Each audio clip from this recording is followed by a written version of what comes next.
नमस्कार साथियों, एक सूचना है आप लोगों के लिए और सूचना आप पूरी देखिएगा कंप्लीटली क्योंकि बहुत फ़ायदा होने वाला है। जितने भी साथी यहाँ पर तैयारी कर रहे हैं, तो ये वैकेंसी जो है मतलब हर स्टेट का बंदा यहाँ पर फॉर्म भर सकता है। लेकिन जो विद्यार्थी पुलिस डिपार्टमेंट की तैयारी कर रहा है, उस बंदे को इसमें फॉर्म डालना चाहिए। और एक सबसे बढ़िया बात, इस वैकेंसी में आपका कोई फिजिकल नहीं होगा। देखो यार, इतनी बढ़िया बात है कि पुलिस में वैकेंसी है और फिजिकल नहीं है। इससे बेस्ट क्या हो सकता है। इसलिए सभी को इसमें फॉर्म डालना होता है। ठीक है, तो मैं आप लोगों को बता देता हूं, ये डिपार्टमेंट जो है ये एमपी के अंदर है। एमपी में जो है पुलिस विभाग है। एमपी में आप सबको पता है कि पुलिस विभाग में ये वैकेंसी है। एमपी पुलिस विभाग में ये वैकेंसी अच्छी वैकेंसी है। सारी जानकारी आप लोगों को मैं दूंगा, पूरी कंप्लीट आप वीडियो को देखें और ज़्यादा से ज़्यादा स्टूडेंट को शेयर करना साथियों। अगर फिर भी आपको लगता है कि कुछ समझ में नहीं आ रहा है या समझ में नहीं आया है, तो आप टेलीग्राम चैनल से जुड़ जाना या फिर इस वीडियो पर कमेंट कर देना, मैं आपको बता दूंगा क्योंकि मैं हर कमेंट का आंसर देता हूँ। ऐसा कोई स्टूडेंट नहीं है जिसके कमेंट का आंसर नहीं देता। ठीक है, क्योंकि यार जॉब का मामला है। अब इसमें मैं आपको बता देता हूँ पोस्ट जो है कौन कौन सी है। इसमें जो पोस्ट है ना, वो कौन कौन सी पोस्ट है यहाँ पर देखो। पोस्ट भी अलग अलग टाइप की पोस्ट है। एक तो है प्रयोगशाला तकनीशियन की पोस्ट है। प्रयोगशाला तकनीशियन तकनीशियन तकनीशियन की पोस्ट है। एक तो प्रयोगशाला तकनीशियन की पोस्ट है और इसमें दूसरी पोस्ट है प्रयोगशाला प्रयोगशाला सहायक की पोस्ट है। एक तो प्रयोगशाला सहायक की पोस्ट है। तीसरी पोस्ट है प्रयोगशाला परिचारक। प्रयोगशाला परिचारक परिचारक ये तीन तरह की पोस्ट है। इसमें पुलिस डिपार्टमेंट में ही वैकेंसी है। तीन तरह की पोस्ट है, प्रयोगशाला तकनीशियन, प्रयोगशाला सहायक, प्रयोगशाला परिचारक। इसके बाद में इसमें जो उम्र सीमा है, उम्र सीमा इन्होंने क्या रखी है, 18 वर्ष से लेकर के 40 वर्ष तक इन्होंने उम्र रखी। कितने वर्ष से लेकर के, 18 वर्ष से लेकर के 40 वर्ष तक। अब इसमें एसटी को, एससी को और ओबीसी को इनको छूट है। जो 5 साल 10 साल जो भी छूट होती है वो इनको छूट मिलती है यहाँ पर। ठीक है, आगे बात करते हैं सर और क्या मामला है इसके अंदर। अब आपको मैं बता देता हूं इसकी जो योग्यता है वो क्या है। इसमें जो योग्यता है, योग्यता इन्होंने क्या रखी है, जो पहली पोस्ट है यानी कि प्रयोगशाला तकनीशियन की जो पोस्ट है, याद रखना प्रयोगशाला प्रयोगशाला जो तकनीशियन की पोस्ट है, इसकी योग्यता इन्होंने रखी है साथियों स्नातक। स्नातक रखी है। स्नातक में आपके या तो विज्ञान होना चाहिए या फिर कंप्यूटर साइंस होना चाहिए। ये पोस्ट इन्होंने इसकी योग्यता रखी है, किसकी, पहली पोस्ट की। इसके बाद में दूसरे नंबर पर हम बात करते हैं तो प्रयोगशाला जो सहायक है, इसकी योग्यता इन्होंने केवल 12th पास रखी है।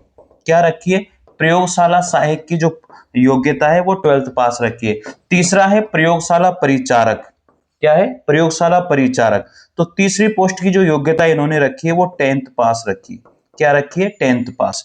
तो योग्यता में आपको पता है पहले यानी कि प्रयोगशाला तकनीशियन के लिए या तो स्नातक होगा विज्ञान में यानी कि बीएससी होगा या फिर वो कंप्यूटर साइंस में होगा स्नातक। इसके बाद में प्रयोगशाला सहायक के 12th पास है, प्रयोगशाला परिचारक के 10th पास इन्होंने योग्यता रखी है। तो योग्यता तो मेरे हिसाब से लगभग सभी को मिल जाएगी साथियों। इसमें ये बिल्कुल भी नहीं सोचना यार मुझे पुलिस विभाग में नहीं जाना, मुझे वहां नहीं जाना, ये कोई ऐसा नहीं है। बहुत बढ़िया वैकेंसी है, बहुत अच्छी वैकेंसी है। तो आपको इसका फॉर्म डालना चाहिए। आप मैं बता दूंगा कैसे कहां पर जाना है, सारी चीजें मैं आपको बता दूंगा यहां पर। ठीक है, इसके बाद में यहां पर देखें इसमें जो सैलरी मिलने वाली है वो कितनी सैलरी आप लोगों को मिलने वाली है। तो सैलरी भी देख लीजिए। जो सैलरी है साथियों, जो पहली पोस्ट है प्रयोगशाला जो तकनीशियन की जो पहली पोस्ट है, उनको जो लेवल है लेवल 7 के अनुसार मिलने वाली है और इसमें 28,700 से लेकर के 91,300 तक ये आप लोगों तक पहुंच जाएगी। इसके बाद में दूसरी जो पोस्ट है उसके लिए 19,500 से लेकर के ये 62,000 तक इसमें पैसे मिलने वाले हैं। और लेवल 4 है, लेवल कितना है, 4 लेवल है इसका पेमेंट लेवल। तीसरे नंबर की जो पोस्ट है उसमें आपको 18,000 से लेकर के 56,000 तक रुपए मिलने वाले हैं। और इसका जो लेवल है वो लेवल 3 है। ठीक है, ये आपका पे ग्रेड रहेगा, लेवल 7, लेवल 4, लेवल 3।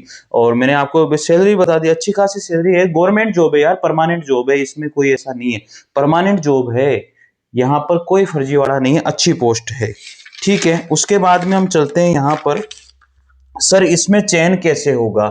चयन वाली बात मैं आप लोगों को बता देता हूं। जो चयन है आपका यहाँ पर पहला चरण जो है, यानी कि प्रथम चरण क्या होगा, प्रथम चरण इसमें आप जो जितने भी फॉर्म जाएंगे, इसमें जितने भी फॉर्म गए हैं, मान लीजिए कि आप लोगों के यहाँ पर 10 फॉर्म गए, तो इसका 5 गुना लेंगे, यानी कि 50 स्टूडेंट को बुलाएंगे ये आपको। पहला चरण तो ये है।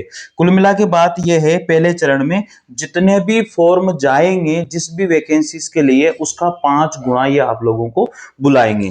इसका फिर दूसरा चरण आता है। दूसरे चरण में ये एग्जाम लेंगे आपका, ये जिनको भी बुलाएंगे ना, इनका एग्जाम होगा दूसरे चरण में। तो जो एग्जाम होगा वो 100 मार्क्स का होगा। कितने नंबर का होगा, 100 नंबर का यहाँ पर एग्जाम होने वाला है। अब क्या क्या आएगा इसके इसके अंदर, तो मैं एग्जाम पैटर्न जो भी देख लेते हैं। जो एग्जाम पैटर्न है अपना, एग्जाम जो पैटर्न है वो क्या क्या होगा। सबसे पहले इसमें होगा सामान्य साइंस, यानी कि जनरल साइंस होगी, सामान्य विज्ञान, जो आप लोगों को 6 से लेकर के 10 तक की जो सामान्य विज्ञान की बुक चलती है, किसमें 6 से लेकर के 10 तक की जो बुक चलती है, जो साइंस की बुक चलती है, वो आप लोगों को पूरी पढ़ लेनी है। ये 80 नंबर का यहाँ पर 80 अंक का आएगा। दूसरा आएगा यहाँ पर सामान्य ज्ञान का पेपर। सामान्य ज्ञान में क्या पूछा जाएगा, 20 नंबर का ये होगा। इस तरह से टोटल मिलाकर के 100 प्रश्न होंगे और ये आप लोगों के 100 नंबर के ही होंगे। ठीक है, और देख लेते हैं। 100 प्रश्न तो मुझे लगता नहीं है 100 प्रश्न होंगे। अब इसमें एक चीज आप ध्यान रखिए कि एमसीक्यूज नहीं आएंगे, यानी कि आपके यानी कि ऑब्जेक्टिव प्रश्न नहीं आएंगे।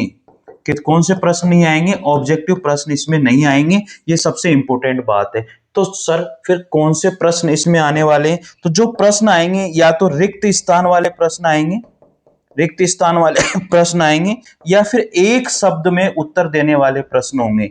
एक शब्द में उत्तर देने वाले प्रश्न, उत्तर देने वाले प्रश्न, एक शब्द में उत्तर देने वाले प्रश्न होंगे साथियों। तो ये है भाई।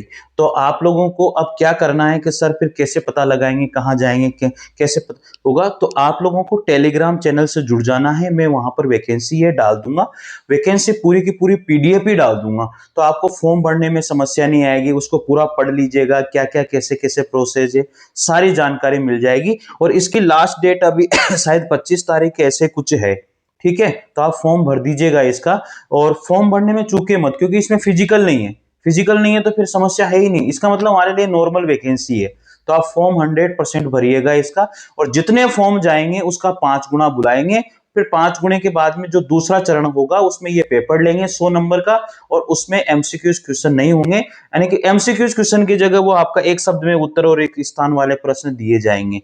ठीक है, तो कोई समस्या नहीं होनी चाहिए। तो बहुत अच्छी वैकेंसी है, इसमें फॉर्म आपको डालना चाहिए। अगर फिर भी कंफ्यूजन है तो टेलीग्राम चैनल से जुड़ जाइए, वहां इसकी पीडीएफ आपको मिल जाएगी, या फिर कमेंट कर दीजिए वीडियो में, मैं आप लोगों को आंसर दे दूंगा। ठीक है मित्रों, तो ये सूचना थी आप लोगों के लिए। अच्छे से पूरा वीडियो कंप्लीट देखिएगा तो आपको सारी जानकारी भी वीडियो में भी मिल जाएगी।